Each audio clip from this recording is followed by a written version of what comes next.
Hello everyone, welcome to CBSE Presh. So as you can see, we are going to discuss each and everything about logarithm. तो देखो यार, logarithm जो है वो सबका nightmare जैसा होता है, क्योंकि सीबीएसई में खासकर लॉग उतने अच्छे से पढ़ाया नहीं जाता है, तो बच्चों को इसका कॉन्सेप्ट पता नहीं होता है। और यही कारण है कि कॉम्पिटिटिव एग्जाम और नॉन कॉम्पिटिटिव एग्जाम में वो लॉग के क्वेश्चन करने से हिचकते हैं। तो अब उस हिचक को मिटाएंगे और लॉग पढ़ेंगे। Okay, so without wasting any time, let's begin.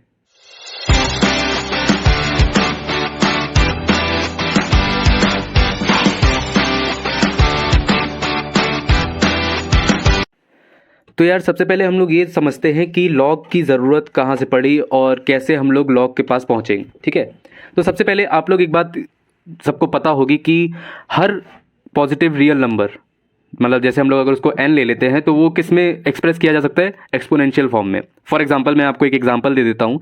जैसे मान लो एक नंबर n है, कोई भी एक नंबर है पॉजिटिव n है, उसको हम लोग कैसे लिख सकते हैं? a⁻x लिख सकते हैं, बिल्कुल लिख सकते हैं।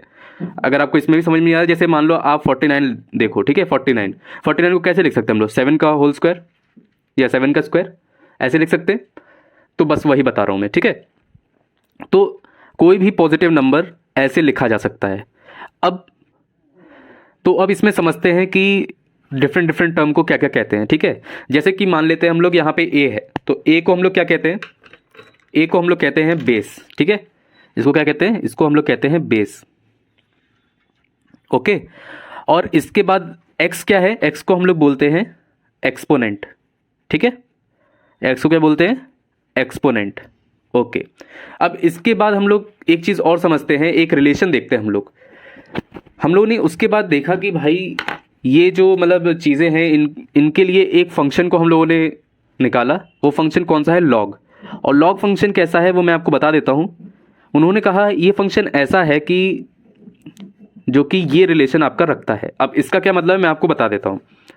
तो देखो क्या होता है, ये एक्सपोनेंट की वैल्यू बताता है कि एक्सपोनेंट की वैल्यू क्या होने वाली है। ठीक है, कब?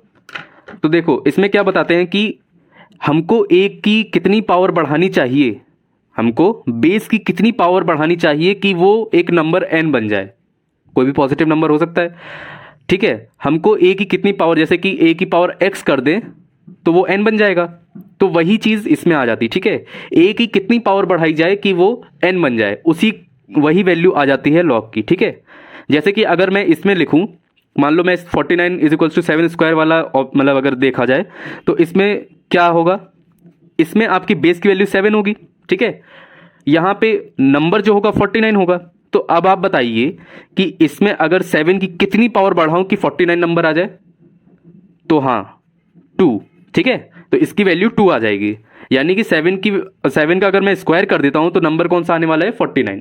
तो इस तरह से इस फंक्शन की वर्किंग है। ठीक है, अब कुछ और बातें ध्यान रखते हैं हम लोग। तो अब हम लोग इसमें एक चीज़ और ध्यान रखते हैं कि n जो होता है वो क्या होता है? हमेशा पॉजिटिव होगा। ठीक है, यहाँ पे a क्या होगा? वो भी हमेशा पॉजिटिव होगा, बट एक कंडीशन है यहाँ पे, जो a है ना वो कभी 1 नहीं हो सकता। अब 1 क्यों नहीं हो सकता मैं आपको ये बता दूं, क्योंकि 1 की कितनी पावर कर लो, आंसर हमेशा 1 ही आने वाला है। ठीक है, तो इसीलिए हम लोग 1 नहीं लेके चल सकते हैं। ओके, अब हम लोग मूव ऑन करते हैं। देखो अब मैं आपको एक चीज़ लिख के दे देता हूँ कि a⁻x = n है, तो हम लोग इसको लिख सकते हैं log a base n = x। Okay, और यहाँ पे आपको मैंने ये कंडीशन बता ही दी है। ठीक है, ओके, तो ये चीज़ ध्यान रखना। नाउ अब हम लोग आगे मूव करते हैं। तो यार कुछ बातें इसमें नोट करने वाली हैं, वो हम लोग देख लेते हैं। सबसे पहला लेके चलते हैं। सबसे पहला क्या है कि log 1 बेस n। तो देखो ये चीज़ जो है ना, ये पॉसिबल नहीं हो पाएगी, है ना? ये पॉसिबल बिल्कुल भी नहीं हो पाएगी, और नॉट पॉसिबल। ओके, और अगर मतलब ये तो पहले तो किसी भी नंबर पे पॉसिबल नहीं हो सकती है। अगर मान लो एक केस और आता है, log 1 बेस 1। तो यार देखो, तुम जानते हो कि 1 की पावर कितनी भी कर दो 1 ही आने वाला है, तो यानी कि इसका कोई एक सोल्यूशन नहीं होने वाला है, इसके इनफाइनाइटली मैनी सोल्यूशन आने वाले हैं। ठीक है, इनफाइनाइटली मैनी सोल्यूशन। क्योंकि चाहे आप 1 की पावर 2 कर दो तो भी यही आने वाला है, 1 की पावर 3 कर दो तो भी यही आने वाला है, 1 की पावर 4 कर दो तो भी यही आने वाला है। ओके, अब हम लोग चलते हैं पॉइंट नंबर 2 पे। तो यार पॉइंट नंबर 2 क्या है? a to the power log a n। ठीक है, अब a to the power log, इसको मैं और अच्छे से लिख देता हूं, a to the power log base a n। ठीक है, ये अब इसकी वैल्यू कितनी होगी आप लोग बताइए? इसकी वैल्यू होने वाली है n। ओके, ये बात हमेशा ध्यान रखना कि जब भी ऐसा कुछ लिखा हो तो उसकी वैल्यू कितनी होने वाली है? n। ठीक है, और हाँ वो कंडीशन अप्लाई होंगी कि n पॉजिटिव होना चाहिए, a भी पॉजिटिव होना चाहिए और a 1 नहीं होना चाहिए, पॉजिटिव तो होना ही चाहिए। ठीक है, अब एक आध एग्जाम्पल इसके देख लें अगर, तो जैसे कि मान लो मैंने लिख देता हूँ 2 log 2 और ये मतलब बेस 2 है और 5, तो इसकी वैल्यू कितनी आने वाली है आप लोग बताइए? हाँ 5। ठीक है, तो इसकी वैल्यू कितनी आने वाली है? 5। Now we will move on point number 3। अब देखो यार मैं 3 चीज़ें लिखने वाला हूँ, आप उसको पहले एक बार ध्यान से देख लो, फिर मैं आपको चीज़ें बताता हूँ कुछ। ठीक है, log n बेस n, तो ये कितना होता है? ये होता है 1। फिर आता है log 1 upon n base n, तो ये कितना होता है? ये होता है -1। और फिर आता है log a बेस 1, तो ये कितना आता है? इसकी वैल्यू होती है 0। अब देखो मैं इसको समझा देता हूँ। तो मैंने जैसा कि बताया था कि n की पावर कितनी करें कि ये चीज़ आ जाए, मतलब ये जो आपका अंदर दिया हुआ है ये आना चाहिए। तो n की पावर अगर मैं 1 करता हूँ, n की पावर 1 करता हूँ तो n आएगा। तो अब आप देख लो मैंने कैसे लिखा है इसको। ठीक है, ये आपका बेस में चला गया, ये आपका इधर आ गया और ये जो 1 है ये वैल्यू आ जाएगी। ठीक है, इसी तरह अगर मैं इसको देखूं कि 1/n की पावर में कितनी करूं कि ये n आ जाए, तो आपको पता है अगर मैं इसका पावर -1 कर देता हूं यानी रेसिप्रोकल इसका कर दूं तो क्या ये n बन जाएगा? बिल्कुल बन जाएगा। तो इसीलिए यहाँ पे -1 ये आ गया और ये 1/n इधर आ गया और n जो है ये आ गया। ठीक है, अब इसके बाद मैं अगर देखूं कि किसी भी वैल्यू की, मान लो कोई भी बेस है, उसकी वैल्यू 1 कैसे आ सकती है, तो अगर मैं पावर 0 कर दूं किसी की भी, तो पावर 0 करने पे क्या वो 1 बन जाएगा? बिल्कुल बन जाएगा। तो इसीलिए log a बेस 1 इज 0। ये बात हमेशा ध्यान रखना, हर जगह काम आएगी। ठीक है, तो अब इसके बाद मैं आगे बढ़ता हूं। तो भाई एक चीज ध्यान रखना हमेशा, जब भी नंबर और बेस, नंबर और बेस का मतलब आप समझ रहे होंगे कि जैसे ये मैं लिख देता हूं log a और n, तो जब भी a और n same side of unity यानी 1 के एक साइड है, जैसे 1 ये है तो दोनों 1 से बड़े हैं, तो क्या आने वाला है उनका, उन दोनों का log लेंगे तो पॉजिटिव। ठीक है, और अगर वो दोनों अपोजिट है, मान लो a इधर है n इधर है या n इधर है a इधर है, तो क्या आएगा? उन दोनों का log लोगे माइनस। मैं आपको एग्जांपल एक दे देता हूं, आप लोगों को कैलकुलेट करना है log 10 बेस 100 और log 1/10 बेस 100, तो इसकी वैल्यू आएगी 2, इसकी वैल्यू आएगी -2, क्योंकि 1/10 जो है 1 से छोटा होता है, 100 जो है 1 से बड़ा होता है, तो दोनों अपोजिट, तो -2 आ गई। ठीक है, और इसमें क्या है? इसमें आपका है दोनों पॉजिटिव पॉजिटिव है प्लस 1 से बड़े हैं, तो इसलिए 2 आ गई। ठीक है, तो इस पॉइंट का ये मतलब हुआ। Now move on point number 5। तो अब हम लोग आते हैं प्रिंसिपल प्रॉपर्टीज ऑफ लॉगरिथम। देखो कुछ बहुत बेसिक प्रॉपर्टीज हैं जो बहुत ज़्यादा यूज़ होती हैं और नॉर्मली बच्चों को पता नहीं होती है, तो आपका ये जानना बहुत ज़रूरी है। ठीक है, अब यहाँ पे हम लोग कुछ अजम्पशन ले लेते हैं। तो देखो m और n यहाँ पे आर्बिट्ररी पॉजिटिव रियल नंबर्स हैं। ठीक है,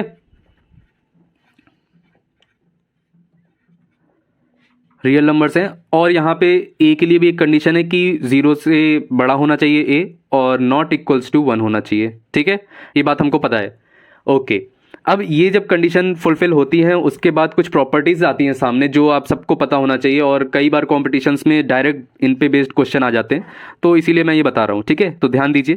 पहली प्रॉपर्टी है log base a m plus log base a n equals to log base a m into n। ठीक है, log base a m plus log base a n equals to log base a m into n, ये पहली property हो गई। ठीक है, इस पे मैं अगर आपको एग्जांपल दूं, फॉर एग्जांपल जैसे कि मान लीजिए आपका दिया हुआ है log 2 base 3 plus log 2 base 4, तो ये क्या हो जाएगा आपका log 2 बेस 12, ठीक है, 3 इंटू 4 12।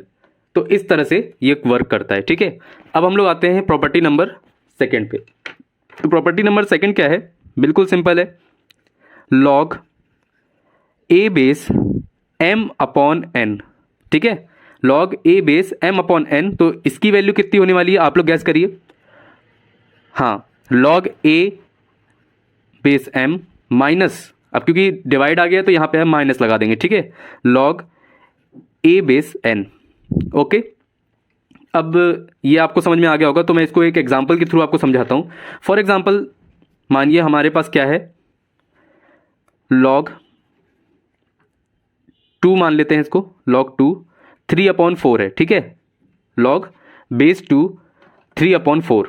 तो इसकी वैल्यू कितनी होने वाली है, log 2 बेस 3 माइनस, जो नीचे होगा उसके आगे माइनस लग जाएगा, ठीक है, log 2 बेस 4, ठीक है। ये हो गई property number second. Now coming to property number third, तो इसमें क्या दिया हुआ है, log a base m to the power x, यानी कि अब इसके अंदर ही पावर लगी हुई है, ठीक है। तो अब इसका क्या होगा ये भी मैं आपको बता देता हूँ। फॉर एग्जांपल यहाँ पे इसका मतलब ये हुआ, रुकिए एक सेकेंड, इसको हम लोग ऐसे लिख सकते हैं x log a base m, ठीक है। इसको मैं एक एग्जांपल के थ्रू आपको समझाने की कोशिश करूंगा। फॉर एग्जांपल मेरे पास लिखा हुआ है log 2 बेस 4, ठीक है। तो इसको अगर आप देखें ये ध्यान से, तो ये लिखा हुआ है log 2 बेस 4 को हम लोग 2 की पावर 2 लिख सकते हैं, बिल्कुल लिख सकते हैं। तो अब आप समझ गए होंगे कि आगे क्या आने वाला है, 2 log 2 बेस 2, ठीक है। इसको मैं एक और एग्जांपल से लिख लेता हूँ, क्योंकि सब जगह 2 2 हो गया है, तो मैं इसको ऐसा कर देता हूँ कि इसको मैं ले लेता हूँ, मान लो यहाँ पे मैं लिख देता हूँ 2 और यहाँ पे लिख देता हूँ 9, ठीक है। तो अब इसको मैं क्या लिख सकता हूँ, log 2 3 टू द पावर 2, ठीक है, इसको 3 टू द पावर 2 लिख सकते हैं, बिल्कुल लिख सकते हैं, इक्वल्स टू 2 log 2 बेस 3, ठीक है। इस तरह से ये प्रॉपर्टी वर्क करती है। Okay, now coming to property number 4,